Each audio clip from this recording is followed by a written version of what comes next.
So once a player has committed Feel to like the I'm getting my recruiting test right here, Tony. hey, absolutely. I'm Well, brushing up on it right now.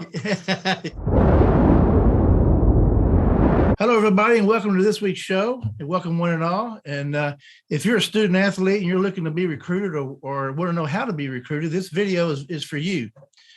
You are definitely at the right place. Today, we're going to try to give you some advice on how to be recruited in football. Today, our guest is one of the most highly renowned offensive line coaches in college football. He has coached many players that have gone on to play at the professional level. He played at the college level. He has coached at the high school level, where he won many state championships in both football and powerlifting. He has also coached at the collegiate level for teams such as University of Houston, Baylor University, Florida State, and Ole Miss, and he has coached a couple of conference championships in there. Please welcome our friend, Coach Randy Clemens. How you doing, buddy? Great, Tony. How you doing? I'm doing good. Before we get started, how much time does a coach spend in recruiting? Year round. I mean, it never stops. And, it's just, even during dead periods, you're constantly, in communication over the phone, over Zoom calls, social media, et cetera. So it never stops. It never stops. And how early do you start recruiting somebody? Seriously, it depends on probably what program you're at. If you're at one of the established programs, in the country, like Alabama or Ohio State, you can start recruiting those guys that are going to be no-brainers, as early as, when they're sophomores, because you're already ahead as far as your recruiting classes go. If you're one of those, mid-major schools, you kind of, it's hard for you to recruit down the road because, you're not quite sure who you're going to end up with all the time. You know what I'm saying? So you have to focus more on the class at hand rather than the future classes. So at one point, how many players would you be in contact with at one given time? Approximately. Early on in the class, I've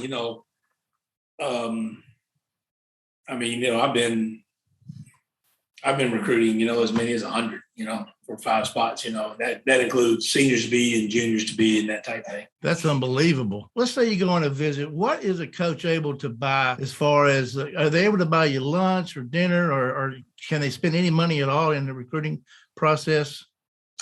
On an official visit, they're allowed 5 official visits to the universities. And while you're on those universities, the school can provide things like transportation and lodging and meals, and they can give you a certain amount of money per day for entertainment as well. Okay.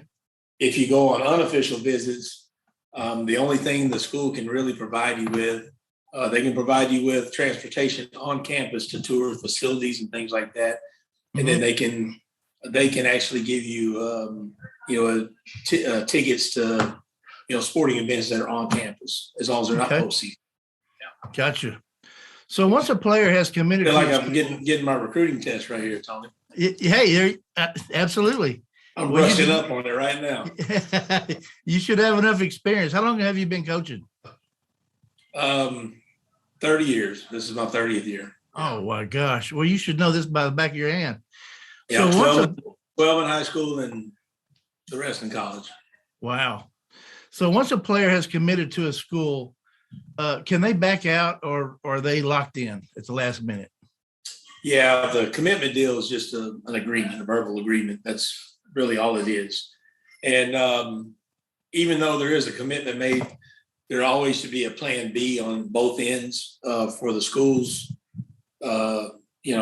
situation, and then for the student athlete as well, because things happen with numbers and positions and things like that to where, it's not an exact science. So, you'll actually hear about kids getting dropped on signing day by a school and then end up, last minute going to another school. And, that's just the nature of it. And then the same thing with the kids, you can have a kid that's been committed, to your school for a year or so.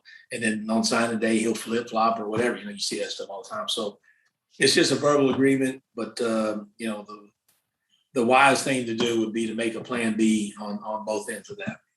I got you. Okay. So what would you say the hardest part is being a student athlete, in your opinion?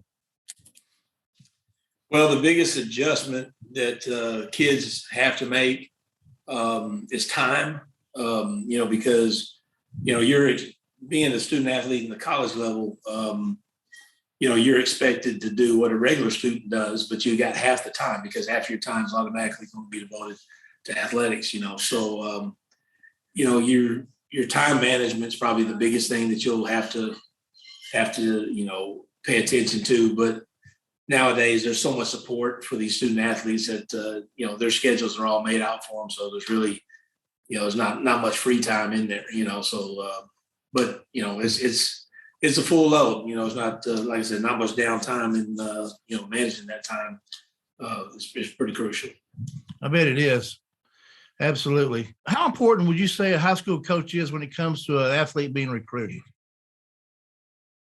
Well, it just depends where you're at, and what state it's in and that type of thing. Here in Texas, the programs are much healthier than they are in other states. And, the relationships that the student athletes have with the coaches here, whether it's a head coach, assistant coach, whatever, it's a lot more binding than it is in some other states. In other states, like if you go to Florida, a lot of times, the high school coach, he's a part-time coach. You know what I'm saying? I mean, he may operate a sprinkler business during the day, and then, at 3:00 in the afternoon, he comes and he has practice, you know what I'm saying? And so a lot of times those kids, in many cases, will be managed by the guys that run their AAU basketball team or their 7-on-7 team, so, to get to him, you kind of have to go through that person, but in Texas, the high school coach is huge. And, there's some other states like Georgia's, pretty close as well. But then there's some states where, it's, it's not quite as, the connections there is not quite as strong. So you have to have a pretty good relationship with all the coaches. Yeah. If you're coming at a kid, to recruit him, you just got to know basically who his people are, who's his support group. And those are the people that can help you, from different angles to recruit the kid and get to know them. And, because that support group, they're going to support him in college as well, so that's one thing that in recruiting that is fun, getting to know different people and different families and their backgrounds and, getting to know those kids. And, some of them have unbelievable stories, and it's just, it's fun. It's humbling. It's eye opening on a lot of different things when you start, digging in and recruiting these guys. Right. I bet it is. If a person didn't start or play a whole lot in high school, what's the best way that he could get recruited? I mean, there's some pretty good people I would imagine that's not playing because somebody's a whole lot better, for example. Yeah.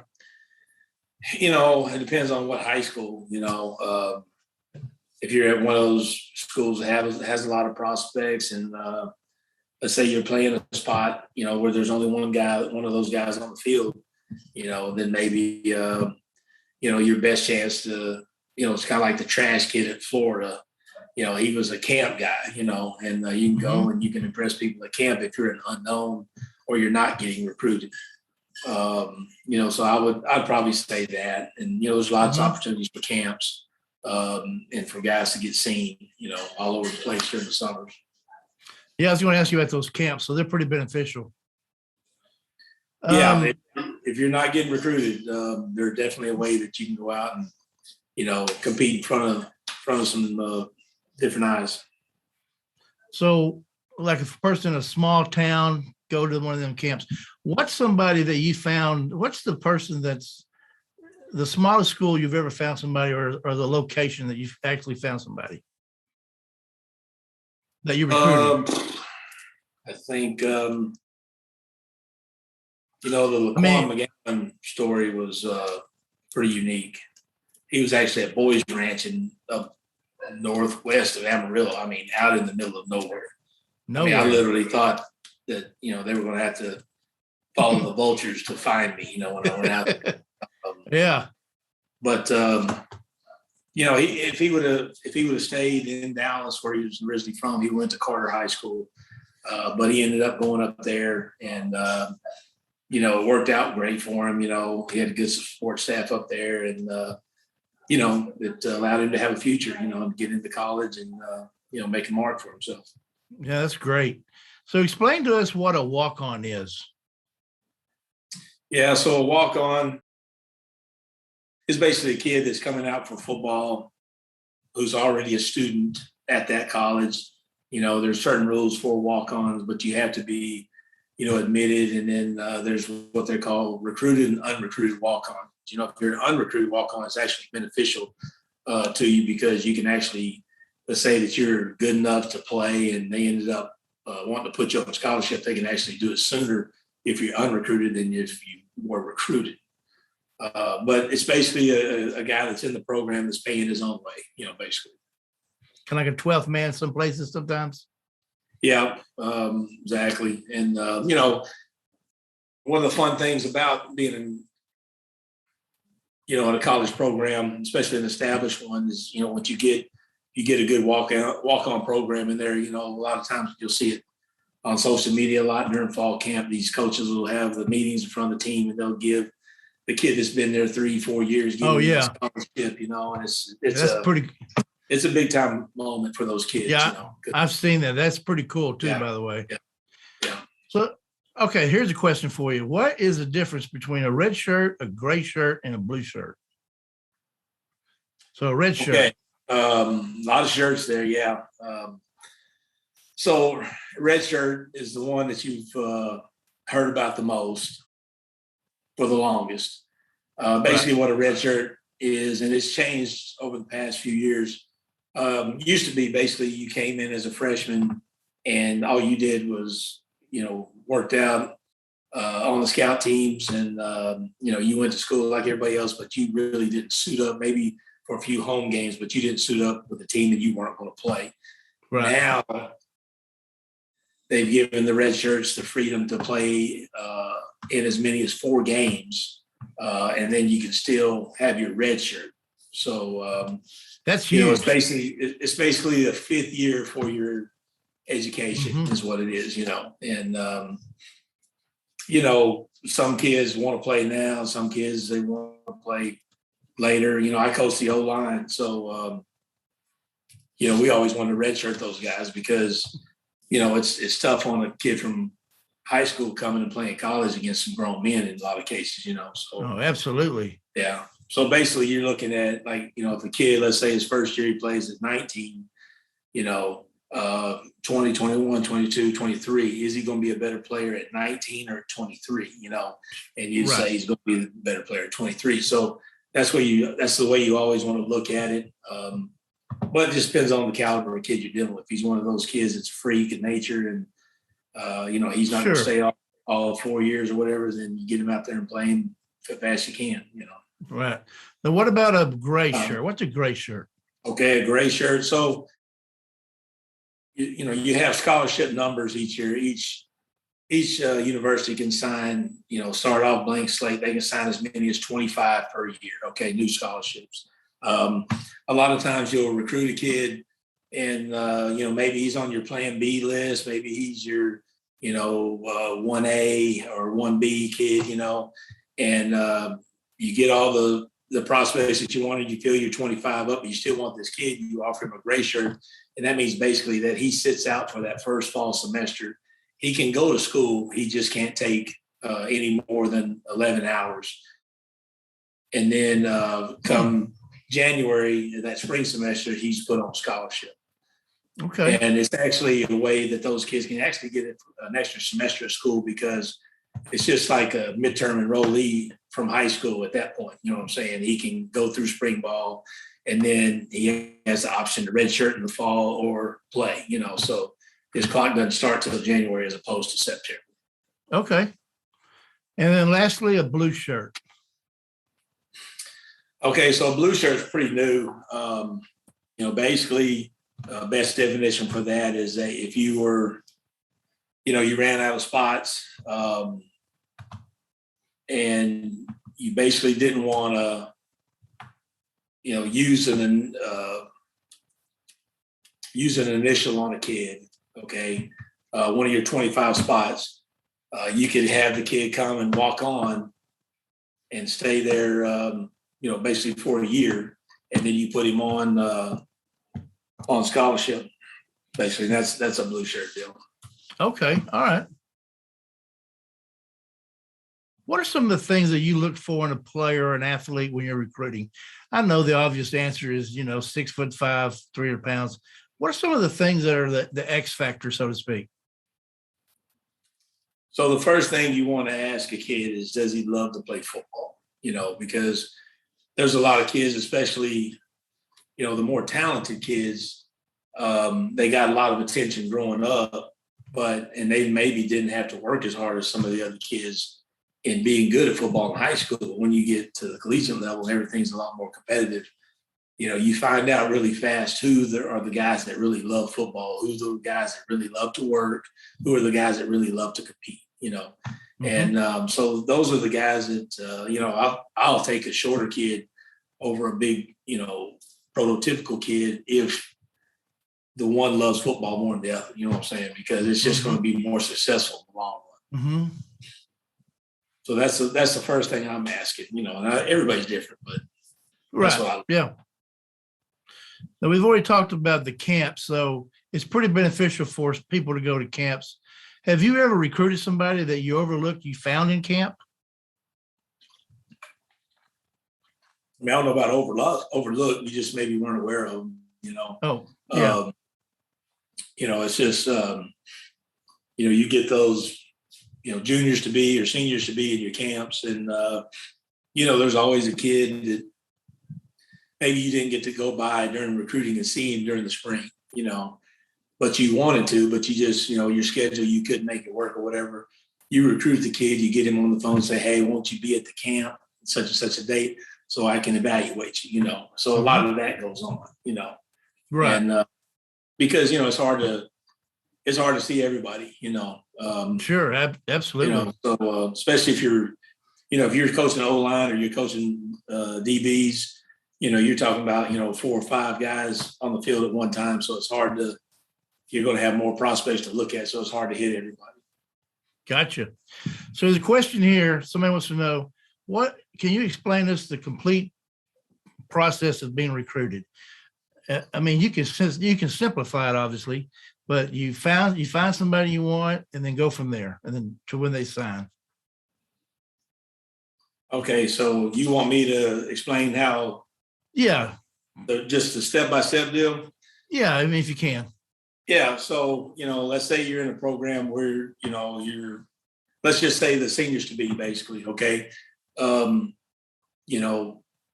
If you're on those kids through the internet, usually that's where you see them. Kids will make highlights. They'll put them on Huddle. Those are the, attention getter type deals. And then you'll have a list of them. And then you can, there's always databases that are out there and there's hundreds of them that you can cross-reference and this and that. And then you canvas certain areas and stuff. But basically, once you're aware of a kid and, you want to recruit that kid, then you contact the coach. And then, through whatever way you can, you contact the kid. If he's a younger kid, you can't actually contact him. What you do is you go through the head coach and say, hey, have the kid call me. And then if you're going to offer him a scholarship, whatever, when the kid calls you, you offer him a scholarship, But so, if he's one of those kids that you're going to offer, you'll do it, probably at some point before you ever actually even see him, which doesn't make sense. But that's just the way it is now. And then you go out that spring and you'll evaluate him. You kind of reassess it basically. And if he's, the legit kid that you want, you go full bore on him, try to get him on campus as many times as you can through unofficial visits, through camps, try to set up an official visit during the fall, and then, it's just constant communication, and then right. Once, the NCAA has different periods of their calendar during the fall starts the fall evaluation period. Okay, so where college coaches can actually go out and see kids, watch them play. They can go watch one kid 2 different times during the fall, and then in starting in December, late November, there last week, starts the contact period where you can actually go and have in-person, off-campus contact with those kids. Okay, and then that'll lead up into the first signing day, which is in December, 3rd week, and then most programs are trying to get those kids signed in December. If it's a situation where there was a coaching change, if there was a situation where a kid's highly recruited and he wants to draw it out, there's certain things that can throw it into the next signing period, which is first Wednesday in February. But it's a bunch of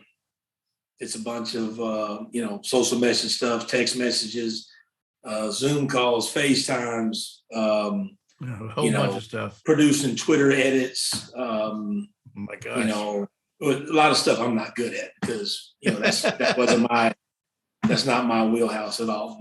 I got you. But I have people in the office, younger guys there that can help me with what a hashtag or whatever it is I'm supposed to put in there.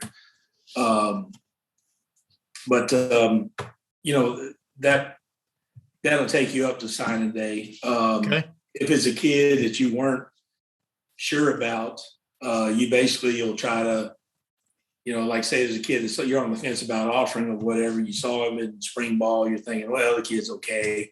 That you see a couple of kids you like better, but maybe they're being recruited by guys you can't compete with or something. Or then, you definitely want to try to get that kid on campus and on to your camp. And then you basically want to treat him like you're offering him, because if you don't, somebody else will and you won't get him, so you have to throw a wide net basically on this stuff to get what your needs are. Very good answer. So what should a student athlete look for when he's trying to select a college? The thing that I always go back to, and different things are important to different people, but bottom line, the kid has to feel comfortable. He has to feel at home. He has to feel like the place there has a plan for him. Because the only way kids are going to be productive is if they're happy, and if he's happy getting up every day, and he's happy seeing the strength coach, if he's happy seeing his academic advisor, if he's happy seeing his position coach, and the head coach is last on that list, then that's probably a good place for the kid. If the kid, doesn't feel it or doesn't have a good vibe about it, even if it's, a logo program, it may not be for him, you know what I'm saying? And, right. You see kids transfer all the time because, maybe they got a priority or something, mixed up, Gotcha. How important is a student's GPA in high school? GPA, depends on how we come out of this COVID deal with the testing and everything like that. But soon it's going to go back to what it was. But, GPA means you can just make a lower test score on your SAT or your ACT, to meet the sliding scale and what they call the SAA clearinghouse. Okay. So it's based on their it's based on their ACT and SAT scores. Well, so I don't have the sliding scale in front of me, but that's all right. You have to have at least a 2.3 in high school, or else you can be what they call an academic red shirt. Don't go into that, but so you at least need a 2.3, and you have core courses. Okay, you have 17 core courses. Those are your math, English, science, social studies, etc. The main subjects, and they average your GPA in those subjects. Okay. And then, let's say you have a 2.5 GPA in those subjects. Well, then you look on the sliding scale and then you see, oh, well, I have to make an 850 on the SAT. If I had a 2.6, then I'd make an 840, that type of thing. Right. So the score comes down the higher your GPA is. Gotcha. So can a student athlete make a huddle tape or whatever, and do you get those all the time from somebody that just mail you one directly? Yeah, we get emails all the time. Emails or, dings on Twitter or whatever it is. And do you have time to look at all that stuff? Well, depends on where you're at and what level of program you're at in college. Like if you're at like the last place I was at in the Southeast Conference, we got a support staff. So the support staff, they go through and kind of filter out, hey, this guy's somebody you should look at, or hey, this guy's wasting your time, Gotcha. And if, they're told, to be pretty generous to make sure they're not missing anybody. But, there's a filtering out process that the staff does, and then they put kids in categories of this would be a good walk on, that type of thing. But yeah, you gotta go through it because you never know. Yeah. You might find a diamond in the rough. Yeah. I remember Bo Trahan. He's at Tulsa now, quarterback coach up there. Mm-hmm. But he was working in the front office there at Baylor, and he's going, literally, this was back in the day of when people would send you a DVD. Mm-hmm. And, he was going through a whole stack. I mean a stack, a desk full of DVDs. And he comes across one kid out in Butte Junior College, ends up being Danny Watkins, 23rd pick in the draft for the Eagles, So, yeah. Yeah, you just never know, so you gotta, you gotta, kick every bush you can. Well, that kind of leads me to my next question. What is the difference between Division I, Division II, and Division III? And what kind of athletes typically go to those schools? I'm not saying a bad athlete will go to Division III necessarily.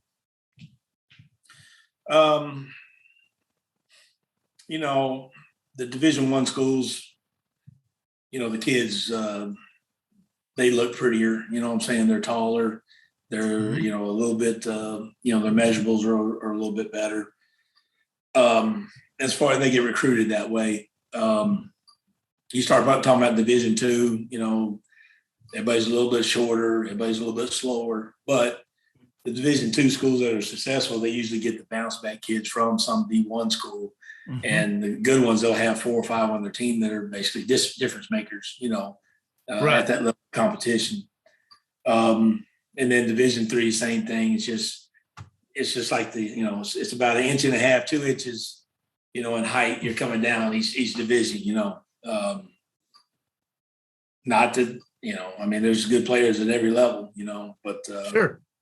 The bigger kids, they tend to make the field smaller, and that's, it adds up. What's the smallest offensive lineman that you remember recruiting as far as height? Shortest one has to be Mike Blash. He's offensive coordinator at North Texas. And how tall was he?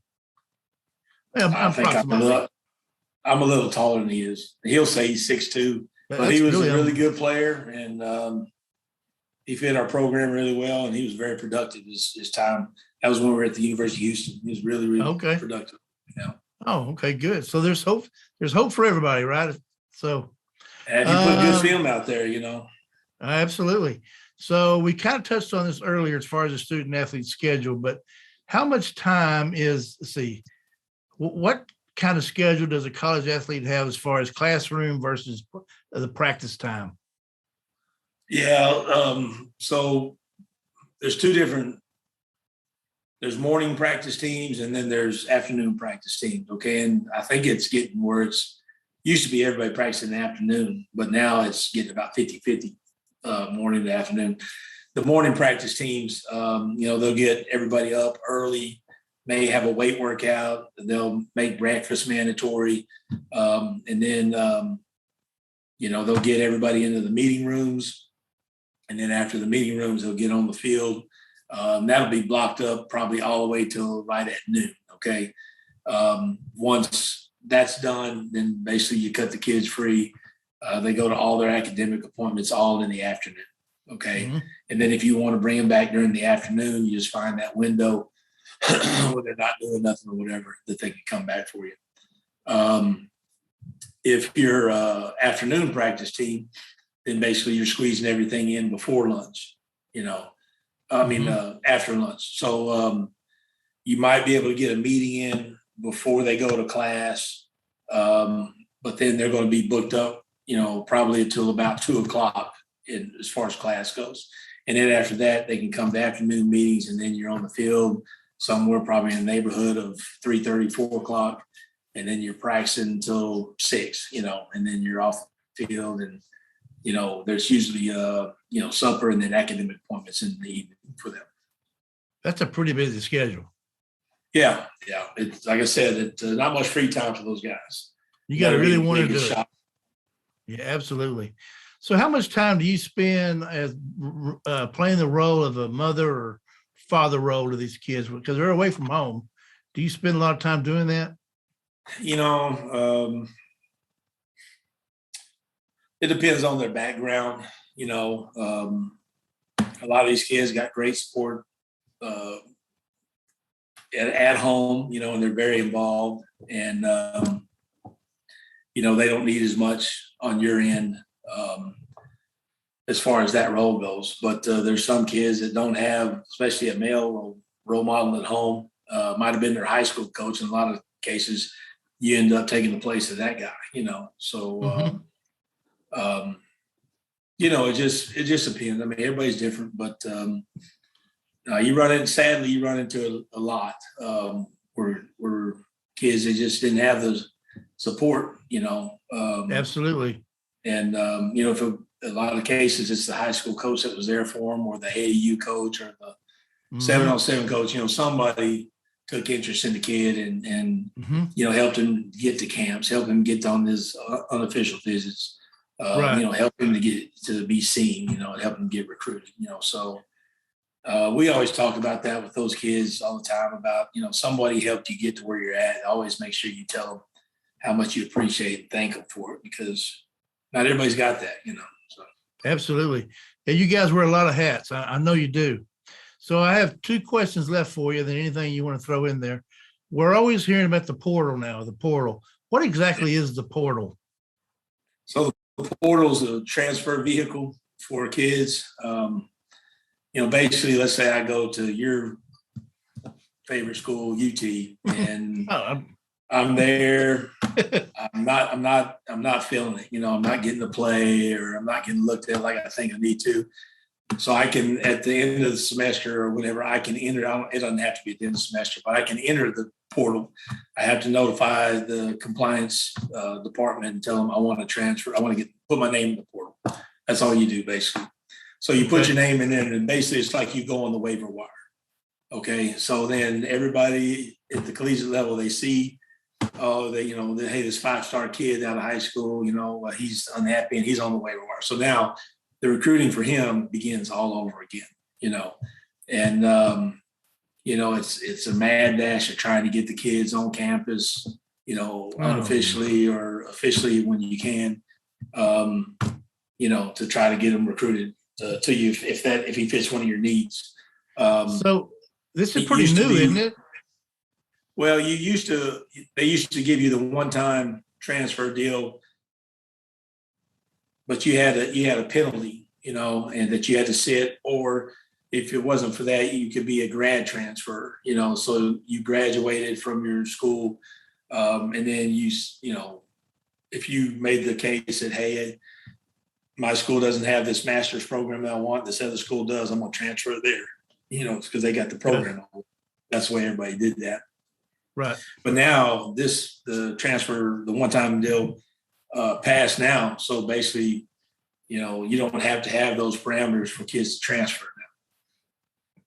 So it gives them the freedom, and this is all about empowering the student athlete, which is good. And it sounds great for the student athlete, but a lot of times the whole overcome adversity type thing is missing. You know what I'm saying? Because Absolutely. if something's getting too hard for somebody, you don't want them to just say, "Hey, I want to transfer." Yeah, I don't like it. A lot of times that might be what it is. So it's got its good side and bad side. Yeah, but if a kid makes a commitment to a school and the school makes a commitment to the child, I mean, you're just going back on your, anyway, don't get me started on that. So I'm not for the portal at all as a fan. So anyway, I liked it. I liked it the way it was, because basically when you're a grad kid, you've been there long enough. If it's not happening for you there, okay, I did my time here. I'm going to go make a shot at this place. I don't think there's anything wrong with that. Right. The portal where, it's just, I don't know. Yeah, I agree. Like I said, it's got as good as bad. Yeah. Okay, last question. Finally, what should a student athlete watch out for? In other words, the do's and don'ts, so to speak, of somebody recruiting you. Some red flags. Yeah, kids are pretty good at spotting quote unquote phonies. You know what I'm saying? Mm-hmm. A coach that gives you a lot of recruiting talk, and he's telling you how good you're going to be, how much we're going to get you the ball, how this, that, and the other, most of the time, if it sounds too good to be true, they probably ain't being realistic with you. I would say you as a student athlete getting recruited, you need to ask the hard and tough questions. So, let's say I'm a running back. Okay. Well, look at the depth chart and then, pin the coach point blank, say, hey, coach, where's my ability stacked with these guys? Can I beat this kid out? Can I beat this kid out? How good is this? Just make them answer the honest questions, the tough questions, don't sit there and let them just throw sunshine in your face all day. You know what I'm saying? Because it ain't like Absolutely. that. It is not like that. So that's the one thing I would say is just, make sure you're making that guy be honest with you. And then the other thing is, ask them what the plan is for you. Whether it's, hey, do you see me playing this year, or you want me to kind of redshirt, develop, or, because you want everybody to be on the same page. You don't want any surprises. You know what I'm saying? Yeah. And so make the coach tell you, hey, what's my plan? If he has a hard time telling you the plan, or if you get, kind of talks in circles about it, then they probably don't have one. Right. That's very good advice. Well, I want to thank you for coming on again. I hope we didn't ask you too many questions, but no, it's great. Your advice was very, very good. And anything you want to add before we close? Just there's, if you guys in high school want to play, there's lots of people out there that play football after high school.